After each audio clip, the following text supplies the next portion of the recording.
In a luxurious room where millionaire decisions were made with coldness, a powerful man believed he had absolute control over everything, including the people around him. Between impeccable executives and complex graphics, a silent presence seemed invisible, until being placed at the center of a cruel game. What began as a calculated attempt at public humiliation quickly transformed into a moment of tension, surprise, and generalized discomfort. And, in a few minutes, that meeting would reveal that true greatness is not in the position someone occupies, but in the value they carry in silence. Before discovering how this surprising story completely turned the game around, subscribe to the channel and prepare yourself for a lesson that can change the way you see the people around you. The elevator to the 20th floor of the Torre Agora always took longer than it should. On that Tuesday morning, with the market opening in a free fall and Renato Drummond's cell phone vibrating non-stop, every second stopped between floors seemed like a personal insult. He was the type of man who did not tolerate waiting, neither for elevators nor for people. A founding partner of Drummond Capital, one of the most influential fund managers in Sao Paulo, Renato had built his empire with the conviction that time was the only resource that money could not buy. Therefore, wasting it was for him an almost moral offense. At 53 years old, with 2 apartments in Faria Lima, a house in Campos do Jordão, and a portfolio of corporate holdings that spread across 4 states, he had reached the point where he confused power with omniscience. There was no decision in the financial market that he did not believe he was capable of anticipating. There was no market movement that surprised him. At least that was what he liked to believe. The meeting room on the 20th floor was known internally as the aquarium. Glass walls from floor to ceiling, with a view of Faria Lima down below, where cars lined up in silence like ants fulfilling orders that no one had given. It was there that decisions happened, there that the future of entire companies was redesigned in 40 minutes of conversation between men in suits, graphics, and espresso coffee. The room had been renovated 2 years earlier, when Renato decided that the environment needed to communicate excellence, an expression he used to justify the white marble imported from Italy, the caramel-colored leather chairs, and the 70-inch screen that occupied the entire back wall. The word excellence appeared frequently in Renato's vocabulary. It was a shield and a weapon at the same time. That morning, the aquarium was more tense than usual. Sitting around the oval table, 6 executives reviewed reports with closed expressions. The Agora 3 fund, the manager's flagship, had lost 14% of its value in 3 consecutive weeks.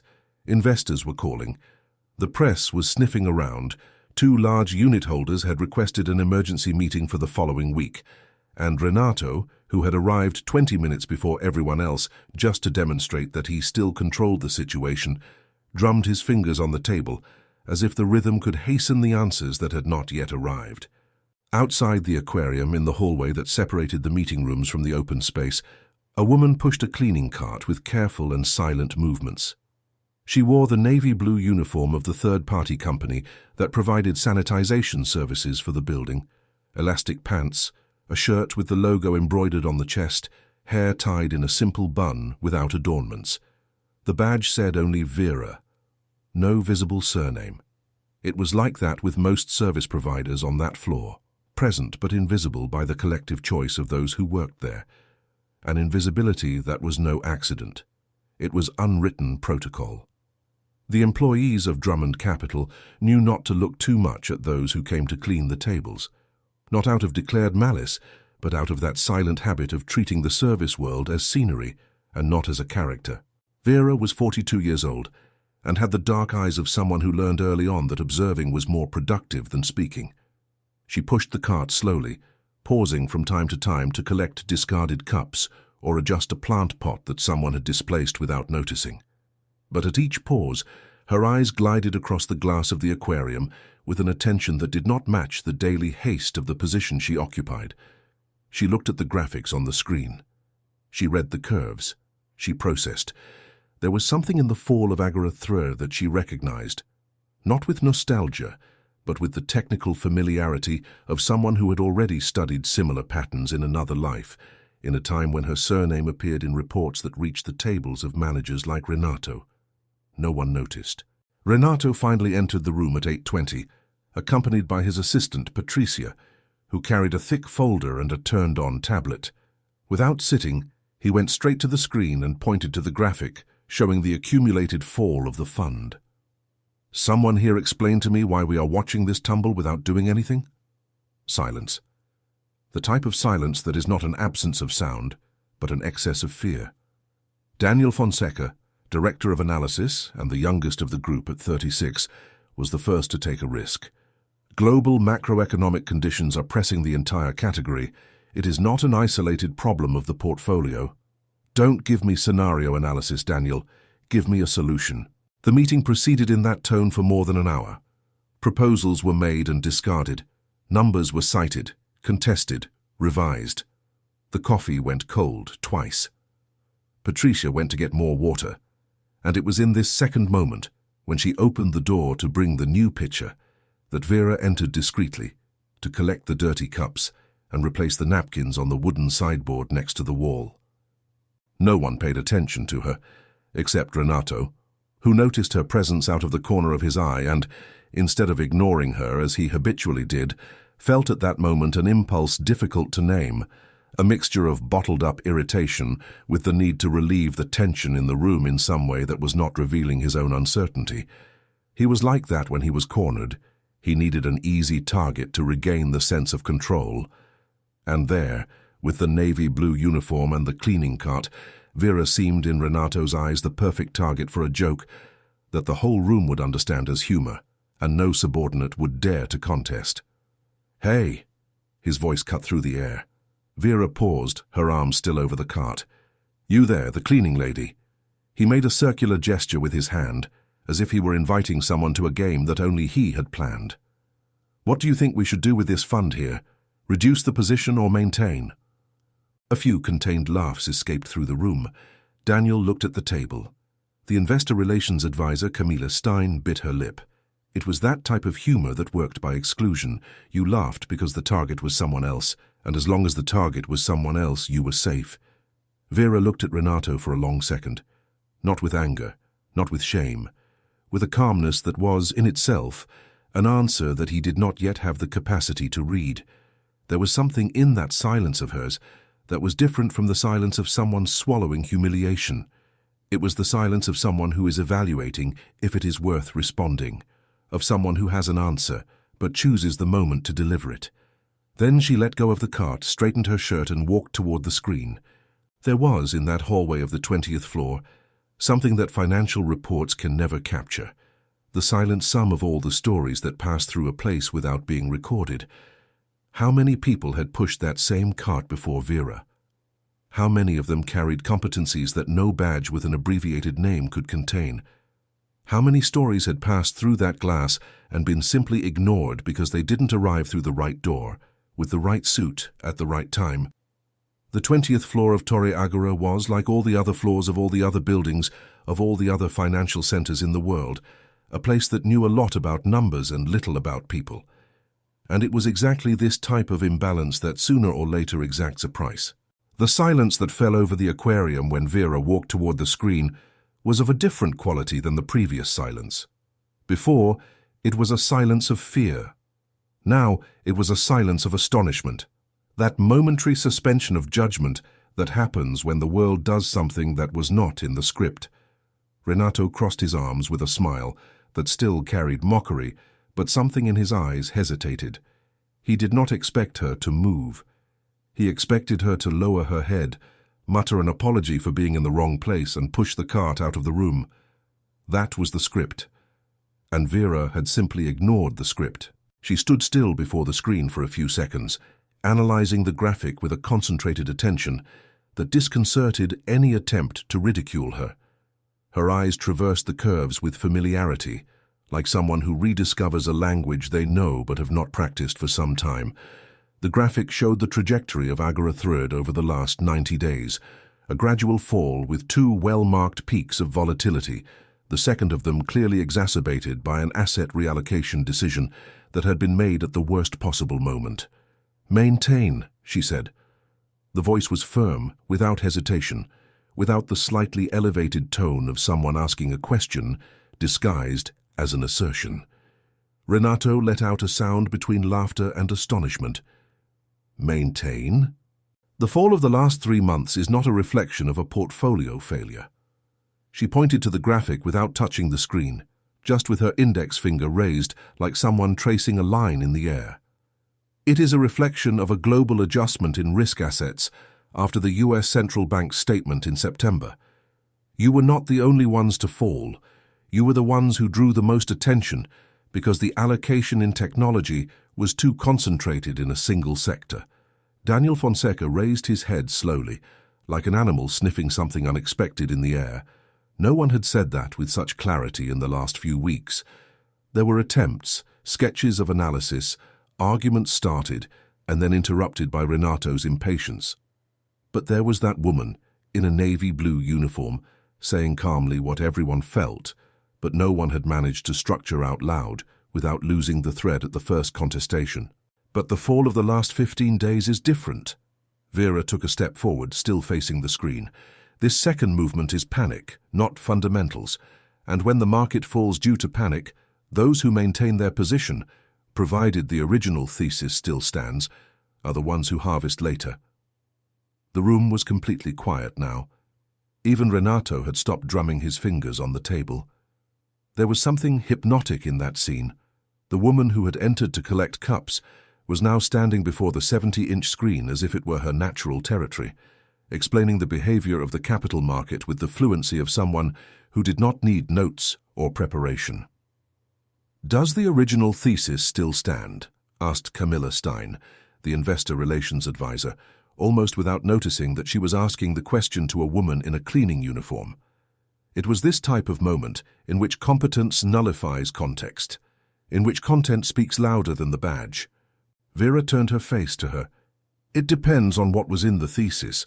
If it was structural growth in sustainable technology with a 3 to 5 year horizon, then yes. The fundamentals of the companies in the portfolio have not changed. What changed was the market mood. And moods pass." "You are oversimplifying," said Marcos Leiter, the risk director, with the tone of someone who does not tolerate being taught by someone he does not recognize. "There are macroeconomic variables that make this scenario much more complex than—" "I know what the variables are." Vera's response was not aggressive, it was just precise, with that firmness of someone who does not need volume to be heard. US interest rates still at a restrictive level, residual inflationary pressure in Europe, geopolitical tension in Southeast Asia affecting semiconductor chains. I also know that none of these variables are new, they were already priced in. What was not priced in was the September statement, which was harsher than the market expected, but the reaction was exaggerated. Marcos closed his mouth, not because he agreed, because he did not have an immediate counter-argument. Renato uncrossed his arms. He was still standing, he still refused to sit. Sitting would be to recognize that the conversation had changed levels. But something in his posture had given way, a small, almost imperceptible rigidity that only those who knew him very well would be able to identify as the first crack in a wall he had built over decades. "How do you know all this?" The question came out of him in a tone that tried to be ironic, but arrived as genuine. There was a legitimate frustration there, the frustration of someone who used a person as an object of a joke and saw the joke turn into a mirror. Vera did not answer immediately.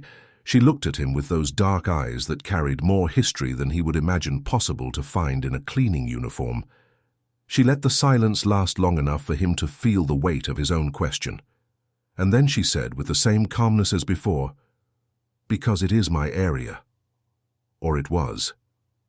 The "was" landed in the room like a stone thrown into a still lake. Everyone felt the ripples, but no one yet understood the depth of the water. It was a word that promised more than it delivered at that instant, a hook launched with precision, announcing a story that would not yet be told there. Renato raised an eyebrow. "Your area, yes?" She turned her face back to the screen, studying the second graphic showing the sector composition of the fund. "But, if you'll permit me, the bigger problem is not the market panic, it is this here." She pointed to the technology slice in the allocation pie. 38% in a single sector, with 22% of that concentrated in 3 companies. That is not a convicted bet. It is concentration without adequate risk governance. And when one of the 3 tripped, which one was it, the green logistics one, the whole fund bled with it. Daniel and Camilla looked at each other. It was exactly what they had tried to say in the last 3 meetings, always run over by Renato's certainty that concentration was a high-conviction strategy and not a failure of diversification. Hearing that from Vera's mouth had a strange effect. It wasn't the satisfaction of someone whose point was proven. It was the astonishment of someone seeing a truth that was being avoided emerge from an absolutely unexpected place. Renato stared at her for a long moment. The mocking smile had completely disappeared. In its place, there was an expression he rarely used in public: doubt. Not the performative doubt of someone who pretends to consider others' opinions. Real uncomfortable doubt from someone who has just heard something they cannot easily dismiss. "Who are you?" he finally asked. And she, before answering, looked once at the cart still stopped by the door, as if she needed to remind herself, or remind them, of where she was standing before taking the next step. "Vera," she said, "I am the cleaning lady." And it was in that moment that the room began to understand that that afternoon would be different from all the others. The meeting was adjourned without a formal decision. Renato, who had entered the aquarium with the certainty that he would leave with an approved plan and the narrative under control, left 40 minutes later with more questions than answers and with the specific discomfort of someone who knows they were surpassed, but cannot yet find the vocabulary to admit it. He asked everyone to return the following day, that there be more material prepared, that the analysis team review the portfolio's premises with a renewed critical eye. It was the language he used when he needed time to reorganize the terrain without appearing as if he had lost control. Vera took the cart and left the room the moment Renato ended the meeting, without waiting for thanks, without seeking looks. She had not done that to be seen. She had done it because there was something true to be said, and because at that moment, for some reason that she herself would not know how to fully name, it seemed wrong to remain silent. Perhaps it was the accumulation of weeks observing through the glass of the aquarium, a competent team being silenced by a man who confused authority with reason. Perhaps it was something more personal, a residue of that old life that still fermented inside her, asking to be recognized. In the hallway, she was intercepted by Daniel Fonseca. He had left the room right behind her with the disguised haste of someone who doesn't want to seem to be following someone, but clearly is. "Can I ask you a question?" he said, maintaining a casual tone that did not correspond to the urgency in his eyes. Vera stopped, but did not let go of the cart. "You can. You said it was your area." He lowered his voice as if the conversation needed secrecy. "What did you mean by that?" She studied him for a moment. Daniel was too young to have encountered Vera in her previous path. She could evaluate that just by his age. But there was something in him, a curiosity, without arrogance, a genuine attention, that made her feel the question was not a trap. "I meant that I worked with this before," she replied. "Investment analysis, portfolio management, it's been a few years." Daniel opened his mouth, closed it, opened it again. "Where?" "In a place that no longer exists in the same way." She made a small gesture with her head, neutral, final. "But that has no relevance here." He kept looking at her while she pushed the cart toward the service elevator. There was a story there, that was obvious. But it was a story she was not willing to tell him, at least not there, not at that moment, not pushed by the questions of a stranger in the hallway of a 20th floor. What Daniel did not know was that that story was long and had its beginning in a small apartment in Tatuape, where Vera Castillo had grown up among books piled on chairs and the silent determination of a mother who had worked as a cashier for decades to pay for her daughter's preparatory course. Vera had passed the entrance exam for FEA-USP in the year when most of her colleagues were still deciding if they wanted to go to college. She had graduated in economic sciences with honors, completed a master's in finance, and entered directly into an investment bank in Itaim Bibi as a junior analyst at a time when women on that floor were the exception and not the rule. For 7 years she had risen. Not quickly, because the financial market has its own rhythm for recognizing women, and that rhythm is always slower. But she had risen with consistency, building a reputation based not on cocktail networking, but on analyses that were right when others were wrong. She had the type of intelligence that does not need an audience, methodical, dense, capable of seeing patterns where others saw only noise. And then, in a 6-month interval, everything changed. First was her mother's diagnosis: advanced renal failure, long treatment, expensive, requiring constant presence. Then came the bank's restructuring, which cut a third of the analysis team in the same semester. Vera was among those who stayed, but the salary reduction that came with surviving the cut, added to the costs of her mother's treatment, created impossible math. She asked for unpaid leave. The bank said there was no policy for that. She resigned. The bank let her go. Bank let her. The months that followed were of an austerity she had not planned, and that silently reorganized her priorities in a way that still carried marks. She had tried to re-enter the market after 18 months away. She had sent resumes. She had done interviews. But 18 months in the financial market are an eternity. The world had moved on without her. New tools, new names, a new crop of younger analysts, and Vera was returning to the market with a gap in her resume that recruiters treated like a debt she should explain before anything else. There was no explanation that sounded good enough.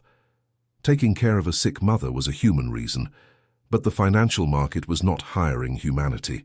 It was hiring continuity. So she had accepted the job of cleaning lady because it was what there was, not as a defeat but as a survival strategy. She continued reading. She continued following the market. She remained sharp, even without an audience, and every day on the 20th floor of Torre Agora, she pushed her cart alongside an aquarium where decisions were made with less care than they deserved, and she kept silent. Until that Tuesday. The next day, when she arrived for the morning shift, the building's cleaning supervisor called her even before she picked up the cart. "Vera, Drummond Capital asked to keep you on their floor for the afternoon shift as well, double hours." She did not ask questions. She took the cart and went to the 20th floor. But when she arrived there, it was Patricia, Renato's assistant, who was waiting for her at the reception, not with a list of rooms to clean, but with a notepad in hand and an expression that mixed curiosity and received instruction. "Dr. Renato wants to speak with you," said Patricia, "at 2 o'clock in his office." Vera nodded without showing surprise, but as she pulled the cart toward the hallway, something inside her, quiet and persistent like embers under ash, began to heat up again. She worked the next 3 hours with the same concentration as always, cleaning the hallways, restocking materials in the bathrooms, collecting trash from the tables in the open space.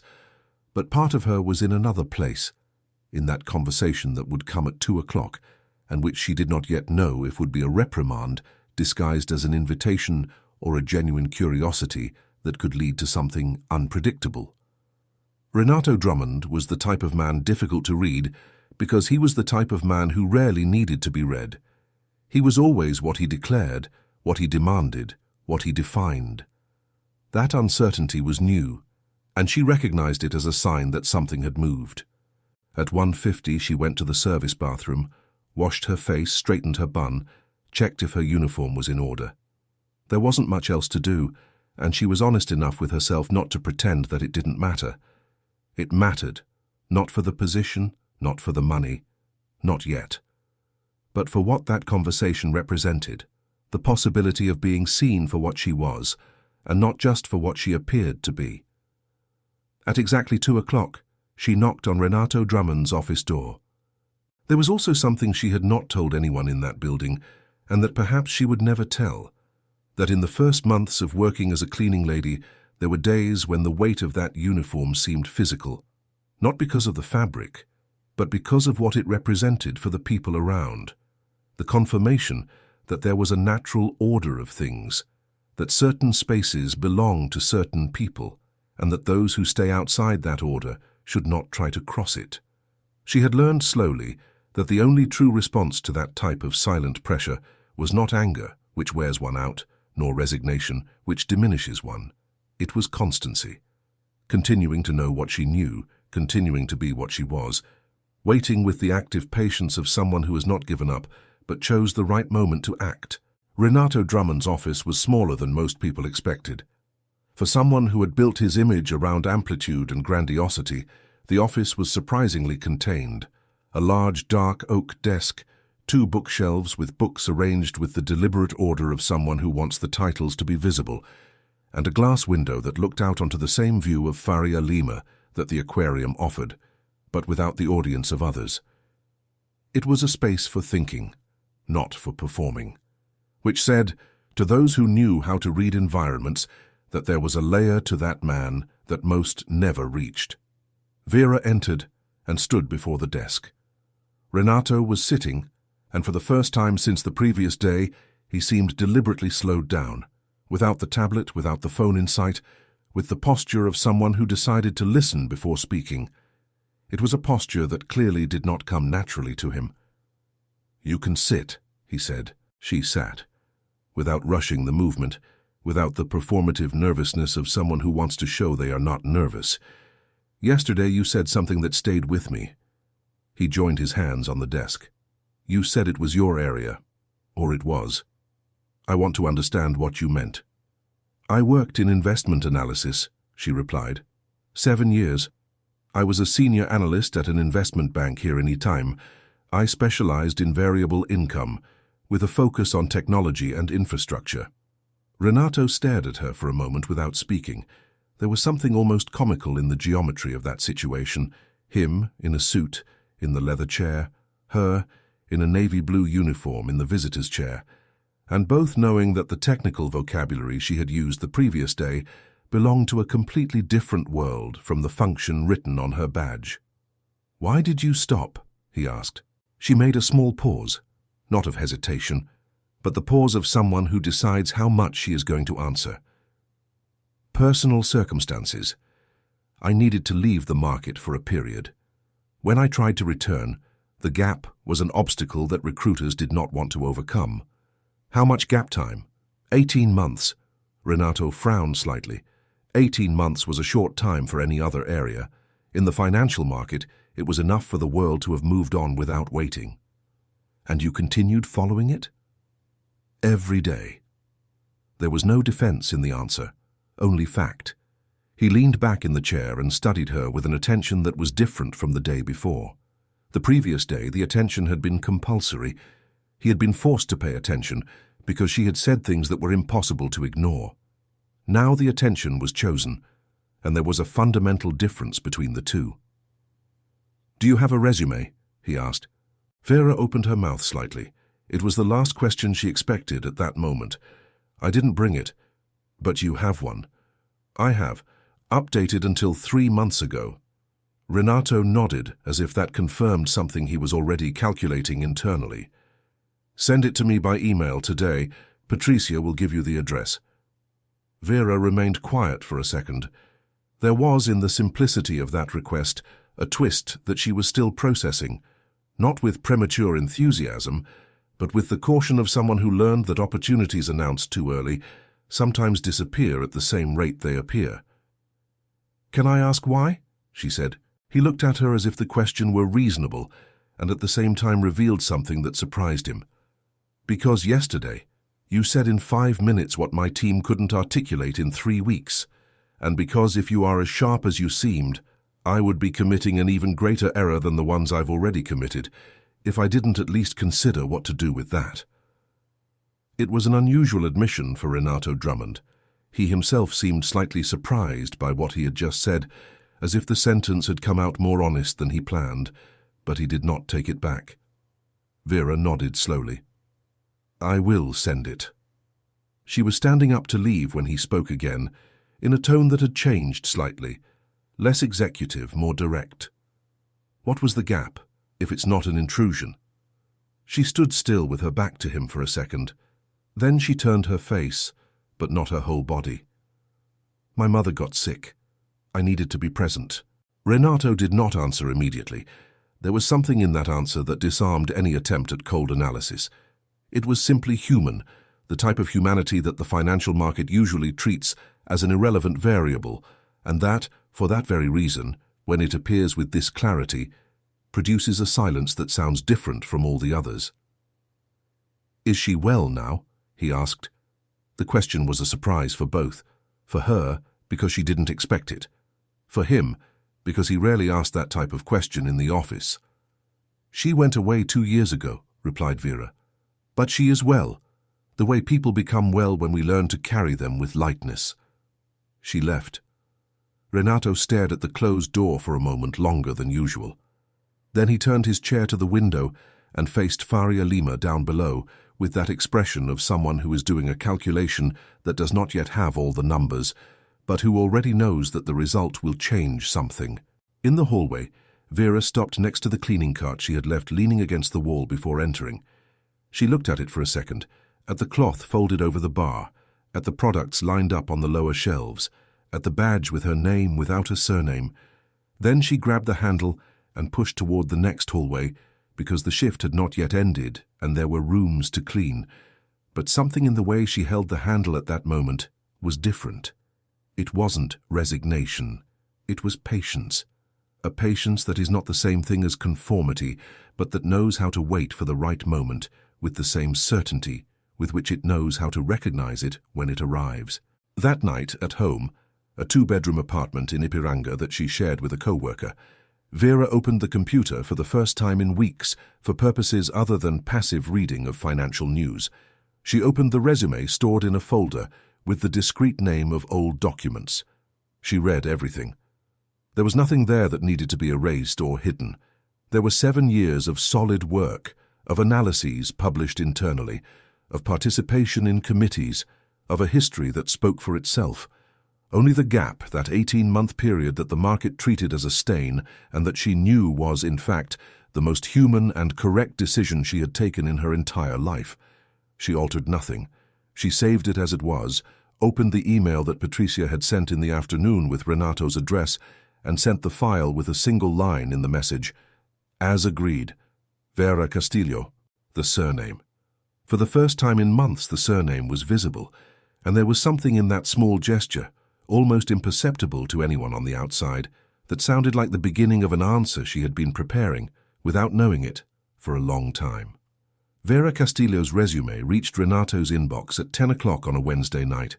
He read it still that night, in his apartment's home office, with a finger of whiskey that he had stopped drinking in the second paragraph because he needed complete attention. There was something disturbing in the reading, not in the negative sense, but in the literal sense. Those pages disturbed a narrative he had built internally about who that woman was and how she had arrived at that cleaning cart. The resume was not that of someone who had stumbled. It was that of someone who had been knocked down by circumstances and who had waited, with a discipline he recognized as rare, for the moment to get up.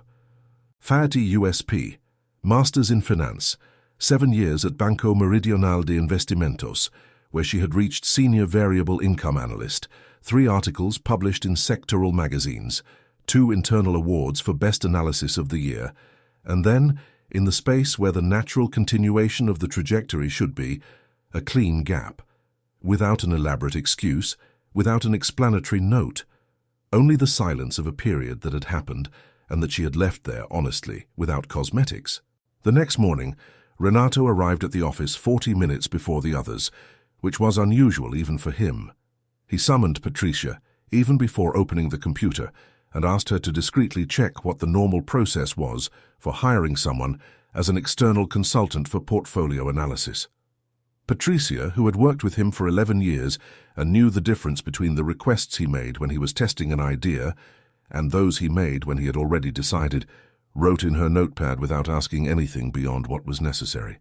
What Renato had not told Patricia, and which perhaps he had not yet fully admitted to himself, was that he had spent a good part of the night revisiting the analyses Vera had made verbally in the aquarium, comparing them with the internal reports produced by the team over the last few weeks.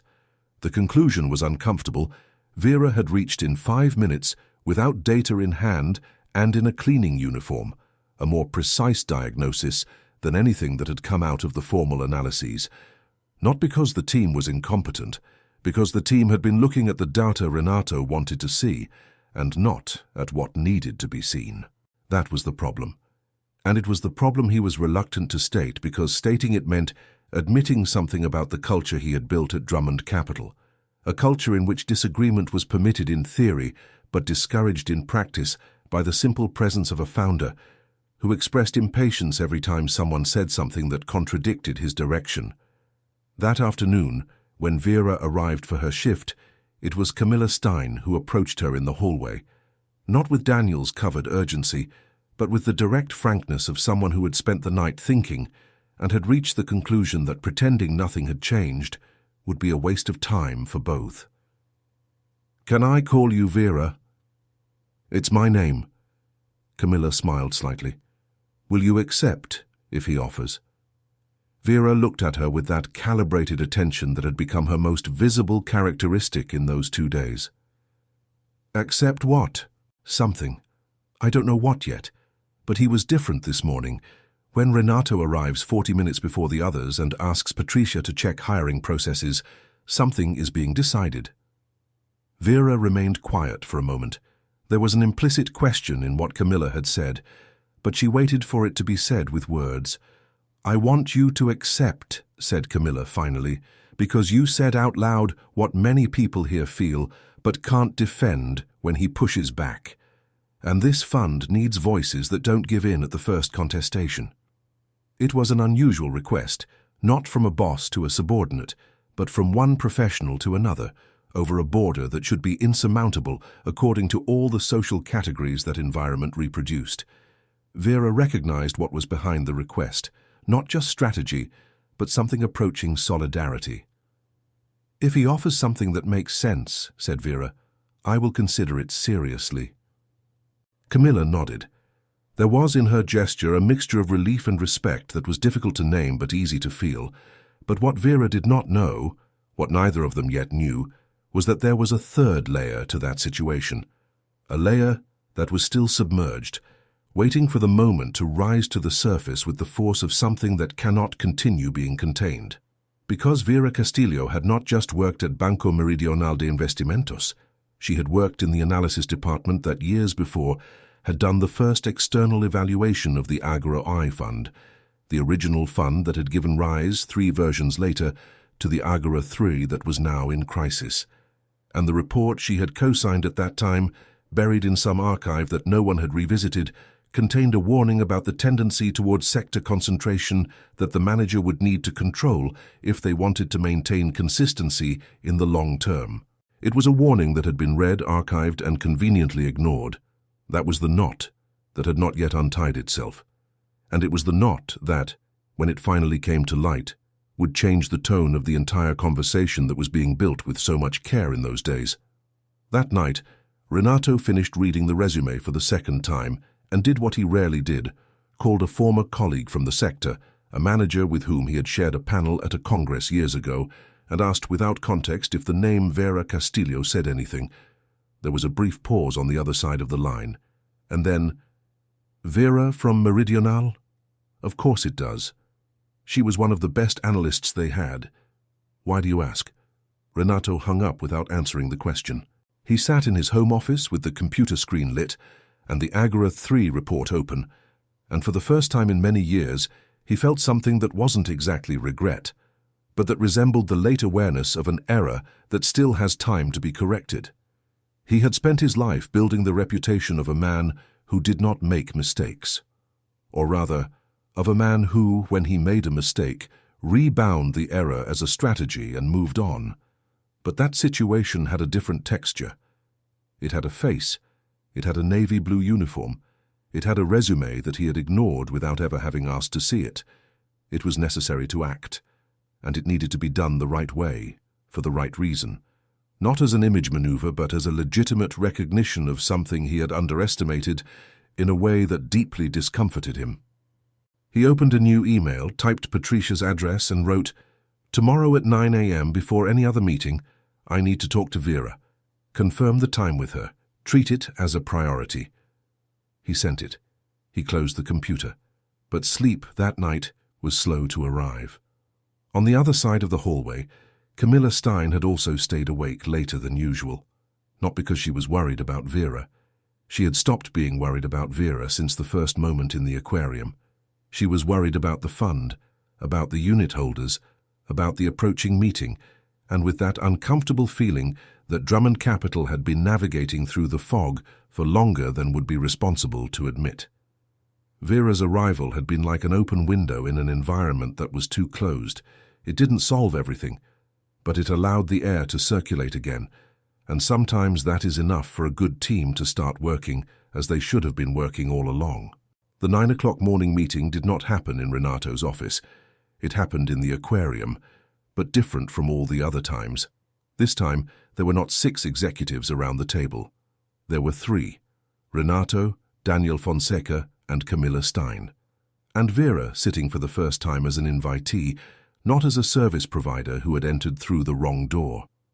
She had arrived with the cart, as always. Patricia had intercepted her at reception with a smile that tried to be neutral but clearly wasn't, and had guided her to the aquarium even before she started her shift. Dr. Renato asked that you leave the cart for now. The cleaning team is covering your sector.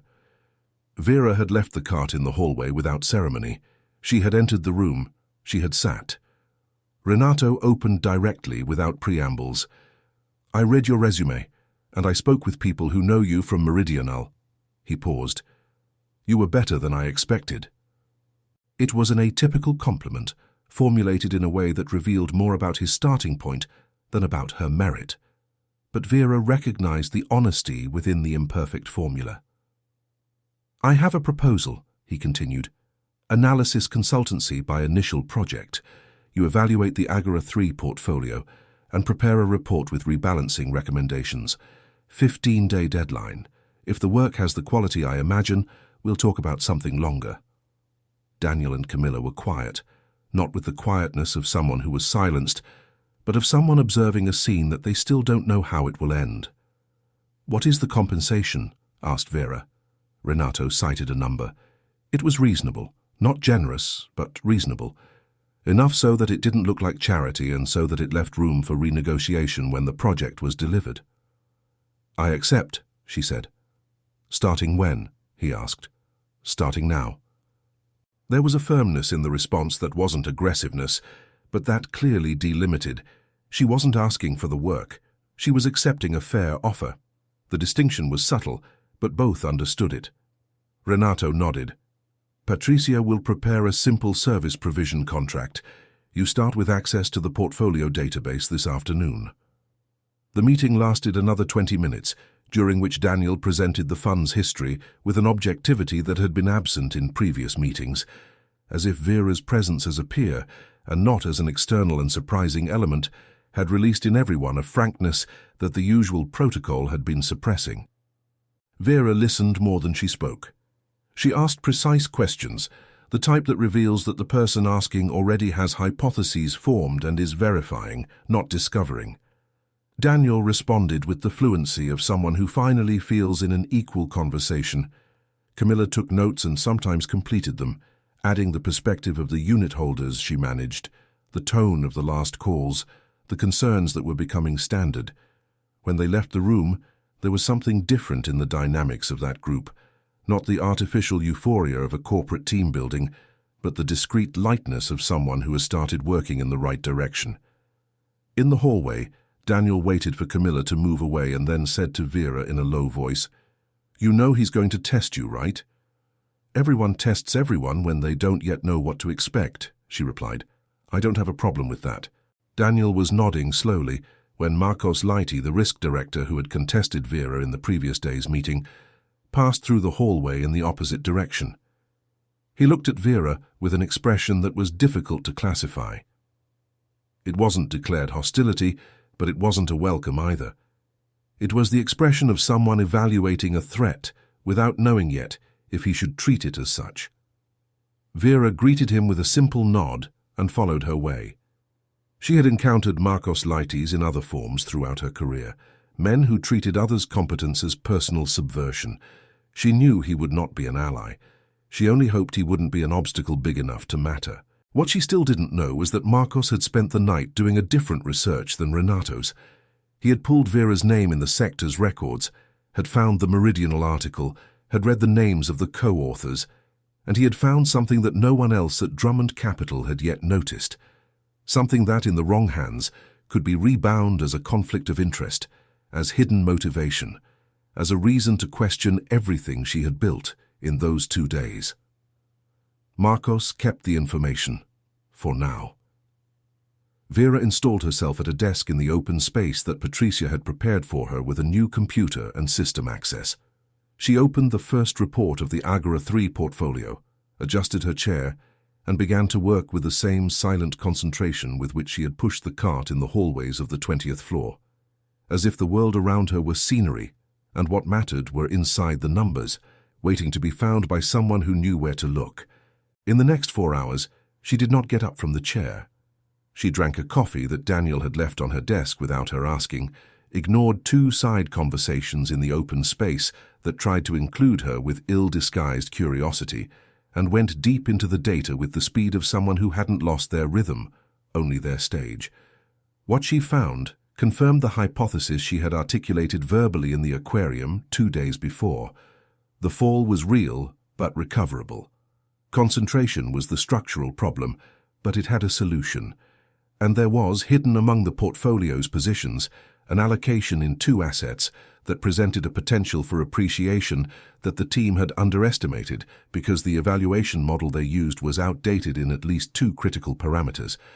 At 6 o'clock, she saved the draft of the report, turned off the monitor and left the building by the same elevator she had used every morning for the last few months. But when she reached the street and felt the hot São Paulo air on her skin, there was a difference she recognized as the beginning of something. Not a victory because it was too early for that, but a possibility that was before closed and was now only slightly ajar, waiting to be pushed carefully in the right direction. She walked to the bus stop, the same as always, and waited for the bus with the same other late afternoon passengers. But inside her coat, in the right pocket, was a temporary access card to the Drummond Capital system with her name printed in simple letters, Vera Castillo, with a surname. Finally, with a surname. In the office, Marcos later was still at his desk, with the document he had found open on the screen, with his finger on the mouse, stopped on the forward button. He had not yet decided to whom to send it, but he had decided he was going to use it. The question was only when and how it would be most effective for his purposes, which he himself could barely name beyond the generic feeling that Vera's arrival disturbed an order of things that had worked well, for him, for years. The report was ready in 11 days, 4 before the deadline. Vera had worked with the concentration of someone who is correcting an injustice and with the discipline of someone who knows that an imprecise analysis serves no one, not even herself. There were 42 pages with updated modeling, revision of premises, rebalancing recommendations by phases, and a final section on risk governance that she had included not as a veiled criticism, but as a structural necessity, the type of section that good reports include because the problem is not just what happened, but the system that allowed it to happen. She delivered it to Renato on a Monday afternoon. He read it in silence in front of her, which was unusual because Renato was the type of executive who read reports alone and returned with positions already formed. That he had asked her to stay while he read was a sign she noted without comment. In some moments he frowned slightly. In others he nodded his head slightly. Once, near the governance section, he stopped reading and stared at the page for longer than necessary to process the text. "You are saying that the risk evaluation model was outdated," he said without looking at her. "I am saying that it was adequate for Agora DIN2, but that Agora III grew beyond the parameters for which the model was calibrated. It is not an error, it is a gap that no one stopped to correct." He closed the report. He stared at the cover, which had only the title, the date, and the author's name. Vera Castillo. She had included her surname, naturally, without ostentation, like someone putting their name on a work they truly sign. "I want to present this to the team tomorrow," he said. "Agreed."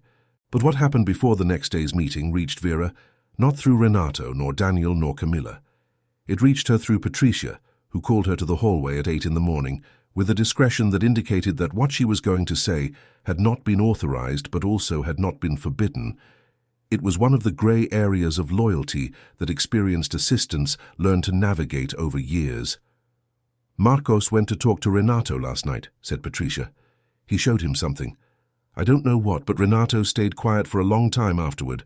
Vera received the information with that calmness that had become her trademark on that floor. Inside, however, she was recalibrating, not with anxiety, but with the sharpened attention of someone who recognizes that the game has changed phases. She knew what Marcos had found. She had found it on her own months ago, when she had realized that the building where she worked was the same one that had hosted Drummond Capital at the time she was at Meridional. She had reread the old report on that occasion, alone, without saying anything to anyone, and she had made a choice to work with the quality of what she had to offer today and let the past be what it was, a record, not ammunition. But Marcos had turned the record into ammunition, or was trying to. The morning meeting began with the presentation of the report. Vera was objective and precise, the same fluency as in the aquarium, but now with formal data behind it, with graphics, with an argument that left no room for imprecise interpretation. The team followed with attention. Daniel took notes. Camilla confirmed from memory some of the numbers Vera cited. There was in the room the atmosphere of serious work, the type that happens when people are truly thinking together. It was then that Marcos, who had remained silent until then, raised his hand slightly. "Before continuing, I have a point of order." Everyone looked at him. "The report that was presented," said Marcos, with the clinical precision of someone who rehearsed every word, "was prepared by someone who, in 2017, co-signed an evaluation of the Agora I Fund for Banco Meridional." He made a calculated pause. "Which means that the person recommending actions for Agora III has a documented history of commercial interaction with this same fund. Wouldn't this be a conflict of interest that should have been declared beforehand?" The silence that fell over the room had a different texture than all the other silences of those days. It was the silence of someone waiting to see in which direction the water would flow. Vera did not turn her face. She continued facing the screen with the same posture as always, and then turned calmly to the room. What was in her gaze was not defense or attack. It was something simpler and more difficult at the same time. Clarity. "Yes," she said. "I co-signed that report." More silence. More waiting. "And in that report," she continued, "there is a paragraph on page 18 that specifically warns of the risk of sector concentration should the fund grow beyond a certain volume." She turned her gaze to Renato. "A warning that was archived and not incorporated into the governance model of any of the subsequent versions of the fund." Renato remained absolutely quiet, because he knew it was true. He had received that report. He had read it. He had archived it. And he had moved on with the certainty that he knew more than the report said. What was in the room at that moment was not the embarrassment of someone caught in an error. It was something heavier, the collective recognition that that situation had reached its core, that the report Vera had written now was not just a technical analysis of a portfolio in difficulty. It was the closing of a cycle that had begun with an ignored warning and had passed through an intentional humiliation and had arrived in a tortuous way at a moment of truth that none of them had planned to encounter. Marcos looked at the papers before him with an expression that had lost the strategic firmness of the beginning. Vera's revelation had completely disarmed his argument. The conflict of interest he was trying to use as a lever had been transformed in her speech into proof of consistency. The problem she pointed out today was the same one she had pointed out years ago. There was no opportunism there. There was continuity. "Is the question of conflict answered?" asked Vera, looking at Renato. He nodded. It was the smallest gesture she had seen from him in all that week, but it was the most honest. "Then we can continue with the report." And they continued, with Marcos in silence for the rest of the meeting, with Danielle taking notes with renewed intensity, with Camilla looking at Vera with something approaching admiration, and with Renato, for the first time in many weeks, listening more than speaking, like someone who finally accepted that listening well is a form of leadership he had neglected for too long. At the end of the meeting, while the others left, Renato stayed in his chair and called Vera, who was putting away her materials. "Did you know the report existed since when?" "Since the first day I pushed the cart through this floor," she said. "The name of the fund is on the entrance door. It didn't take long to make the connection." "And you said nothing?" "It wasn't the moment, and it wasn't what mattered." She closed the folder. "What mattered was what I could do with what I knew, not what I could use." Renato stared at her for a long moment. And then he said something Vera didn't expect, said with a quietness that sounded different from everything she had heard from him until then. "I should have read that report with more attention, in 2017 and now." It was an admission, small in form, large in what it cost a man like him to pronounce it. Vera nodded once without saying anything more. Sometimes the right response to a true admission is simply to let it exist. The weeks that followed the presentation of the report were the busiest the 20th floor of Torre Agora had seen in a long time. Not with the tension of those first crisis meetings, but with the different energy of someone working with clear direction. Vera's rebalancing recommendation was approved in 2 phases. The first, more conservative, redistributed the sector concentration of technology and reduced exposure in the 3 companies that had dragged the fund down. The second, bolder, increased the position in the 2 companies Vera had identified as undervalued in the previous model. Renato had approved both, not without questioning. He still questioned, still pushed, still tested every premise with the intensity of someone who was formed in an environment where pressure was the method of refinement. But there was a fundamental difference in the questioning now compared to before. He listened to the answers, completely, without interrupting before the end of the sentence, without dismissing with impatience the argument that contradicted his first intuition. Daniel had noticed before everyone. "You did something to him," he said to Vera one afternoon while they were having coffee in the hallway. "I don't know how, but you did." "I didn't do anything to him," she replied. "I just said true things at the moment he was ready to hear. The merit is his for having listened." Daniel shook his head like someone who doesn't entirely agree, but respects the answer. "You are generous." "I am practical," she corrected. "It serves no one to keep cataloguing the errors of someone who is trying to improve." The consultancy contract had been renewed for 90 days with an expanded scope, not just Agora Thread, but a review of the risk evaluation models used in the entire Drummond Capital Fund family. It was a work that Vera carried out with the same seriousness as the first report, meticulous, direct, without adorning what didn't need to be adorned. The team had reorganized naturally around her, not as subordinates but as peers. Daniel was the one who collaborated the most. Camilla brought the perspective of the unit holders with a precision that Vera had learned to value. Even Marcos had reduced his resistance, not out of conversion but out of the pragmatic acceptance that fighting against data doesn't change it.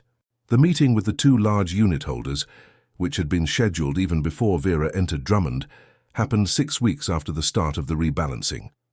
The numbers at that point already showed a visible recovery, not spectacular, but solid and sustainable. Exactly as Vera had projected, Renato presented the new strategy with a clarity that he himself had learned to have through those weeks of conversations with her. At the end of the meeting, one of the unit holders, a wealth manager who had threatened to redeem the entire position, said he was comfortable maintaining it. The other asked to increase. Renato left that meeting with a step a bit lighter than he had entered. In the hallway, he found Vera, who had stayed out of the room by her own choice. It was still early to position her before investors, and she understood that without resentment, because there were right steps to be taken in the right order. "It worked," he said. "The data worked," she replied. "We followed the data." Renato stared at her for a moment. There was something he had wanted to say since that morning of the meeting in which Marcos had tried to use the old report as a lever. Something that had been forming since the day he had called that woman in a navy blue uniform to make a joke in an aquarium and had received back, in response, a lesson that he was still processing in layers. "I want to apologize to you," he said. The words came out with the careful economy of someone who weighed them before letting go, but without hesitation. "For what I did in the first meeting. I was condescending in a way that was not only inadequate, it was wrong, and I knew that when I did it." Vera looked at him with those eyes that had become, for the 20th floor team, the benchmark of a calmness that was not distance, but complete presence. "I know you knew," she said, "and that was why I went to the screen." She made a short pause. "Not to embarrass you, to do what needed to be done. Sometimes people only realize what they waste when the waste becomes visible." Renato absorbed that in silence. It was the response of someone who had digested humiliation without transforming it into resentment, not out of weakness, but out of a form of emotional intelligence that he recognized as rare and that he himself admitted not possessing in equal measure. "Are you going to continue here?" he asked. It was the question that had been implicit in all the conversations of the last few weeks. The 90-day contract was halfway through. There was much more work ahead, and both knew it. There was also, beyond the work, a question about what it meant for Drummond Capital to have Vera Castillo not as a temporary consultant, but as a permanent part of a structure that had understood, through a tortuous path, that it needed to be different from what it had been. "It depends on what you are offering," she said. Renato smiled. It was the first time in all that story that he had smiled without anything else mixed in, without irony, without control, without performance. It was the simple smile of someone who recognizes a good answer when he hears it.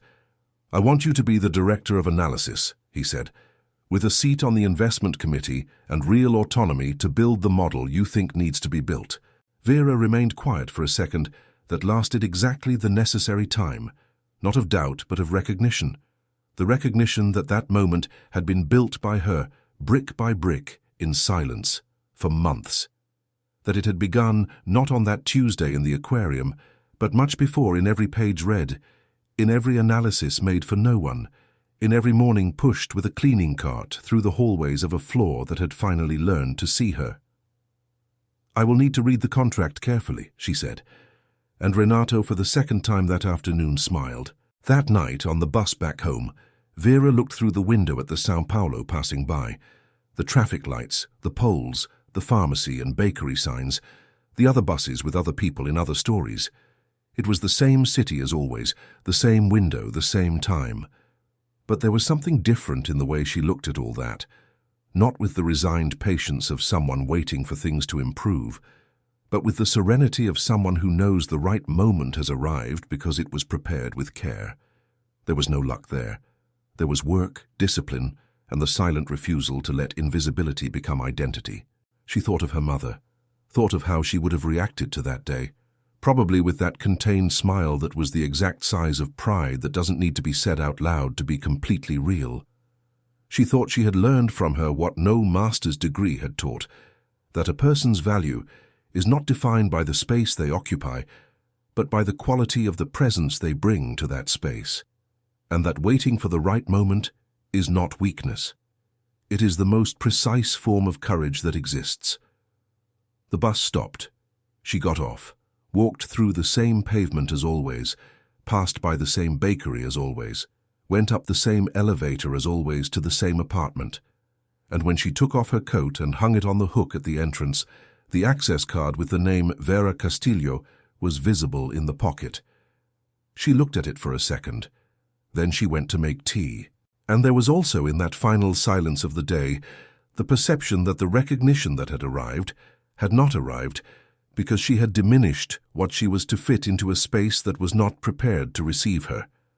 It had arrived because she had remained whole, with her knowledge intact, with her posture intact, with her identity intact, and had waited with patience, that is another word for faith, for the world to adjust itself. Sometimes the world adjusts, not always fast, not always the way we plan. But when the adjustment comes, it comes with the solidity of things that were built right. 3 months later, the Agora the Thread Fund had recovered 11 of the 14 percentage points it had lost.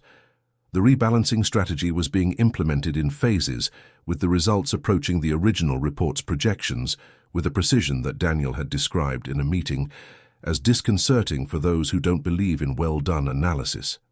The 2 assets Vera had identified as undervalued showed an appreciation that had surprised even her, not in direction, which was correct, but in speed, which had been faster than the conservative model had estimated.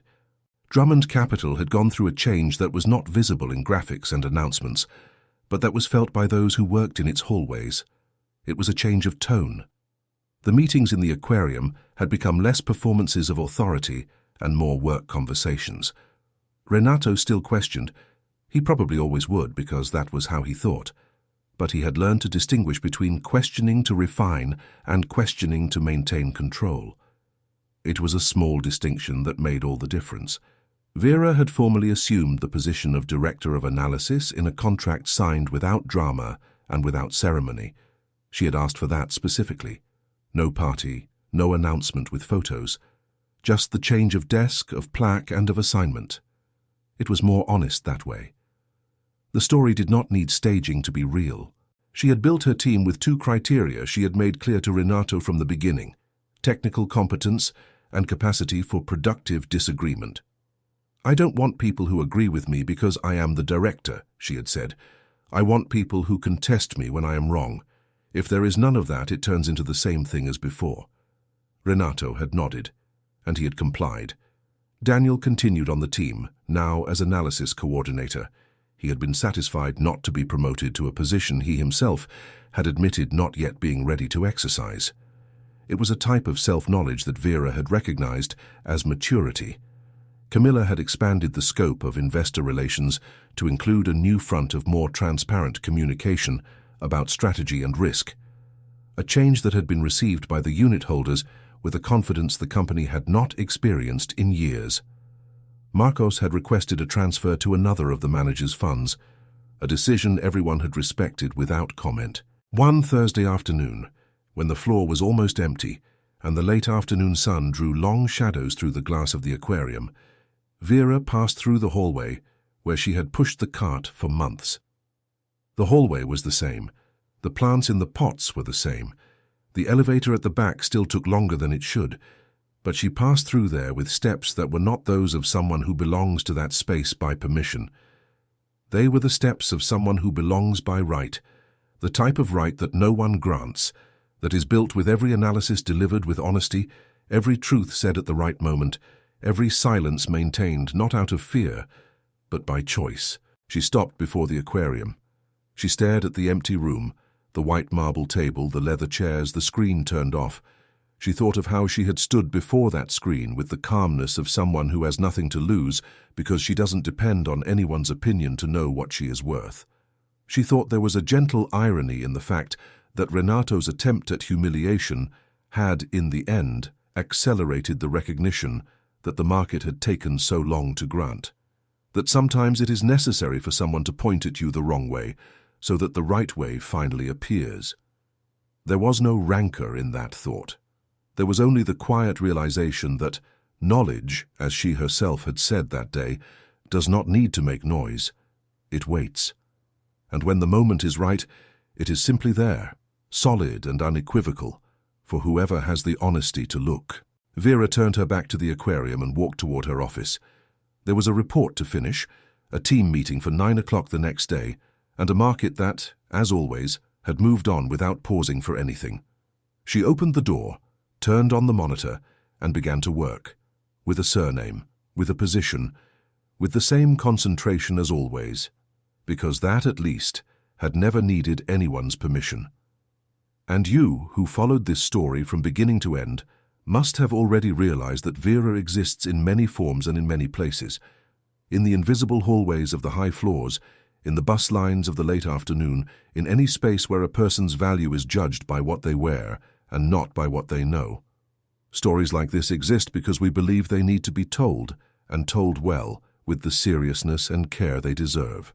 If this narrative touched you, made you think, or made you remember someone you know who carries more than they appear to, leave that feeling here in the comments. Tell us what this story meant to you. And if you are not yet part of our family of listeners, subscribe to the channel now, because every day we have a new story waiting for you, with the same honesty, the same depth, and the same care with every word. Click on the notification bell so you don't miss any episode. Leave your like, which helps this story reach more people, and share with that person who needs to hear that silence is not ignorance and patience is not weakness. Until the next story. End of story. Vera Castillo's story is not a story about the financial market. It is a story about what happens when people are seen for what they carry inside and not for what they display outside. About what is lost when judgment is faster than attention. About the invisible cost of treating any human being as scenery, and about the silent dignity of someone who knows what they are worth and decides, with serenity, to wait for the right moment to show it. Not to prove something to someone, but because work well done is always, in the last instance, a form of self-respect.